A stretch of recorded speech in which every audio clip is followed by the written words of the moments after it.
우리가 먹는 것이 흡수보다 배출이 빠르게 이루어진다면 당연히 살이 찌지 않는 체질이 되겠죠? 그러나 사람의 모습이 다 다르듯이 체질도 다릅니다. 대부분의 사람들은 흡수가 더 빠른, 즉 지방으로 전환되는 비율이 확실히 높기 때문에 대부분 살이 쉽게 잘 찌게 되는 거죠. 그럼 어떻게 하면 살이 잘 찌지 않는 체질로 될 수 있을까요? 첫 번째, 인슐린 저항성 개선. 두 번째, 렙틴 저항성 개선. 세 번째, 장내 유익균의 비율을 늘려주기. 이 세 가지만 바꾸셔도 살이 잘 찌지 않는 체질이 될 수 있습니다. 첫 번째, 인슐린 저항성 개선. 인슐린은 비만 호르몬이라고도 불리는데요. 우리 몸은 밥을 먹고 난 후 혈당이 오르면 췌장에서 인슐린을 분비해서 혈당을 낮추려고 합니다. 빵과 같은 과다 정제 탄수화물과 케이크 또는 가공식품, 단순당은 혈당을 더 급격하게 많이 올립니다. 급격하게 오른 혈당은 급하게 내리기 위해서 췌장에서 인슐린을 많이 분비하게 되는데요. 이것이 반복되게 되면 인슐린의 내성이 생기게 되면서 인슐린이 세포에 반응하지 않는 인슐린 저항성이 생기게 됩니다. 인슐린 저항성이 생기더라도 췌장에서는 인슐린을 계속해서 많이 분비시키기 때문에 혈중에 인슐린이 많아져서 지방이 축적되기 쉬운, 한마디로 조금만 먹어도 살이 쉽게 찌는 체질이 되게 됩니다. 인슐린은 필요할 때만 적절하게 분비되어야 하는 게 가장 좋은데요. 그러기 위해서는 주 3, 4회 정도는 꾸준한 운동을 해주시고 알맞은 칼로리를 섭취해서 인슐린을 쉴 수 있게 만들어줘야 합니다. 두 번째, 렙틴 저항성 개선. 렙틴은 식욕을 억제하는 호르몬입니다. 우리가 음식을 먹게 되면 렙틴은 지방세포에서 분비가 되어 그만 먹으라는 신호를 주면서 포만감을 느끼게 합니다. 그런데 우리가 살이 찌고 지방이 많이 생기게 되면 렙틴 호르몬이 많이 분비되는데도 렙틴 호르몬을 뇌에서 인식하지 못하게 되는 거죠. 이것을 렙틴 저항성이라고 합니다. 이럴 때 폭식을 하게 되고 식욕 조절이 더더욱 안 되게 되는 거죠.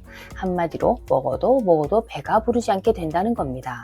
이런 식욕 조절이 되지 않는 상태에서 식습관을 바꾸지 않고 다이어트를 하게 된다면 실패할 가능성이 매우 높아지게 됩니다.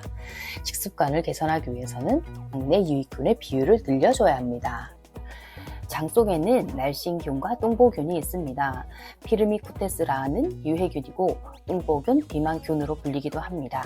이 뚱보균은 지방산을 생성해서 지방 흡수를 촉진시키고 렙틴 분비를 저하시켜 배고프다고 느끼게 만들며 요요 현상을 유발합니다. 날씬균은 박테로이데테스라고 하고 유익균입니다. 이 날씬균은 지방을 분해하는 효소를 활성화시켜 지방 흡수를 억제해주고요. 체중 감소에 도움을 줍니다. 또 앞에서 말씀드린 렙틴의 분비를 촉진시켜서 배부름을 오래 느낄 수 있게 해주죠. 내 장내에서 뚱보균의 비율보다 날씬균이 많으면 살이 쉽게 찌지 않는 체질이 되겠죠? 그럼 어떻게 해야 날씬균의 비율을 높일 수 있을까요? 바로 식이섬유와 유산균을 섭취해주면 날씬균의 비율을 높일 수 있다는 겁니다. 장까지 살아서 가는 유산균은 식전에 섭취해주시는 게 가장 좋겠죠? 그럼 살 안 찌는 체질이 되기 위해서 어떤 식단이 좋은 걸까요? 첫 번째, 내 몸에 맞는 식단을 찾아야 합니다. 두 번째, 꾸준한 운동을 해주는 것이죠. 다이어트는 활동량보다 먹는 양이 적으면 살이 빠집니다. 그런데 아이유 다이어트와 같은 연예인 다이어트 방법이 키 163에 70kg인 제가 저런 다이어트 식단을 하는 게 도움이 될까요? 또는 1300kcal만 먹고 운동 2시간 하면 과연 살이 빠지면 지속할 수 있을까요? 일단 인바디를 잴 수 있으면 재어보시길 추천드립니다. 인바디 상에는 근육량과 체지방량을 볼 수 있기 때문에 만약 근육량이 평균보다 많이 떨어진다면 일반적인 다이어트 식단으로 살을 빼기보다는 근육량을 늘릴 수 있는 식단을 하고 근력 운동이 주가되고 유산소를 해주어야 살이 빠지겠죠? 그럼 키 163, 몸무게 70kg인 제가 평균적인 다이어트를 위한 식단을 한번 짜보도록 하겠습니다. 먼저 하루 필요 칼로리를 계산해 볼게요. 체중 곱하기 2.2 곱하기 10은 기본적인 기초 대사량입니다. 70 곱하기 2.2 곱하기 10은 1540. 여기에서 1540칼로리보다 적게 먹으면 살이 빠지는 건가요? 아니요, 이것은 숨만 쉬어도 빠지는 칼로리입니다. 여기에 활동량을 더 해주셔야 합니다. 활동량이 많은 사람은 곱하기 2, 활동량이 거의 없으신 분들은 곱하기 1.2, 사무직이거나 앉아서 거의 있으시다면 곱하기 1.3, 운동을 좀 다니고 활동적인 업무를 하신다면 곱하기 1.4에서 1.6까지 곱하시는 겁니다. 그럼 아까 기초 대사량이 1540이었고 저는 활동량이 많은 편이니 1.5 정도 곱해 볼게요. 1540 곱하기 1.5는 2310. 하루에 2310칼로리를 먹으면 유지, 2310칼로리보다 적게 먹으면 살이 빠지는 겁니다. 그런데 2310칼로리를 먹어야 유지가 되는 몸에 빨리 살을 빼겠다고 갑자기 1000칼로리씩 덜 먹는 1310칼로리를 먹어야 하겠다고 한다면 기초 대사량이 다 무너지고 심한 호르몬 손상과 대사량 손상 그리고 근손실이 매우 심해질 수 있습니다. 300에서 500칼로리를 빼는 게 가장 좋습니다. 그럼 2310에서 500을 빼게 되면 1810. 이 칼로리에 맞춰서 식단을 짜시는 게 좋아요.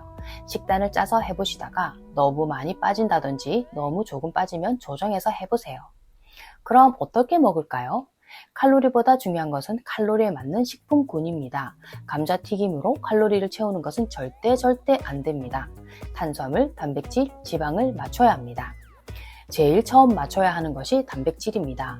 탄수화물과 지방은 한 팀으로 생각하시고 처음 다이어트를 시작하면 단백질을 체중 곱하기 2까지 드셔주시는 게 좋아요. 그럼 70 곱하기 2는 140g, 단백질 100g은 약 24에서 27g이니까 25g 잡고요. 140 나누기 25는 약 5.6. 그럼 닭가슴살 100g 기준 5개 정도 섭취해주고 나머지 부족한 단백질은 간식으로 두유 하나, 계란 2알 정도 중간에 챙겨 드시면 되겠죠? 그럼 닭가슴살 100g은 130kcal 정도 되니까 130 곱하기 5는 650. 두유 하나 칼로리는 125. 삶은 계란 2알은 80 곱하기 2는 160. 총 단백질 칼로리는 935kcal입니다. 그럼 1810에서 935는 875칼로리가 남게 되죠. 그 다음 지방을 정해주는데요. 지방은 내 칼로리에서 15%에서 20% 정도 구성하시면 되는데요. 1810 곱하기 0.15는 271.5. 아몬드 한 알이 9칼로리 정도 됩니다. 아몬드로 계산하기 편해서 아몬드로 계산하는 거예요. 그럼 271 나누기 9는 30.1, 아몬드 약 30알 정도 된다는 거죠. 그럼 나머지 탄수화물은 1810에서 935 플러스 271은 604칼로리, 밥 한 공기 200g은 280칼로리입니다. 그럼 밥 450g은 약 630칼로리인데요. 조금 오버되는 것은 괜찮습니다. 총 정리하면 하루 밥 450g, 아몬드 30알, 닭가슴살 500g, 두유 한 팩, 계란 2알을 내가 원하는 끼니에 맞춰서 드시면 됩니다. 만약에 세 끼를 먹고 간식을 드신다고 하신다면 한 끼에 밥 150g, 닭가슴살 160g, 샐러드 또는 야채, 매 끼니 샐러드에 드레싱이 올리브유, 들기름, 참기름을 포함한다면 아몬드 수를 줄이시면 됩니다. 예를 들어 밥 150g, 단백질 160g, 당근, 호박 구워서 치즈 뿌려 먹는다면 아몬드는 생략해도 되겠죠? 점심과 저녁 사이에 아몬드 20알, 두유 한 팩, 계란 2개 이렇게 먹어주시면 됩니다. 이렇게 계산을 해준 다음 예를 들어서 삼겹살을 먹어야 한다면 식단을 어떻게 하는 게 좋을까요? 삼겹살 대신 목살을 일단 주문하시고 그날은 아몬드를 드시지 마시고 탄수화물과 지방은 한 팀이라고 했으니 탄수화물 양을 지방이 들어가는 만큼 줄여서 드시면 되겠죠? 그리고 목살을 쌈채소와 꼭 함께 드세요. 또 일요일 운동도 쉬고 하루 푹 쉴 예정이라면 식사량도 줄여야 되는 게 맞겠죠? 탄수화물을 2분의 1 정도만 드신다든지 해서 활동량이 줄어든 만큼 섭취하는 양도 줄이면 될 겁니다.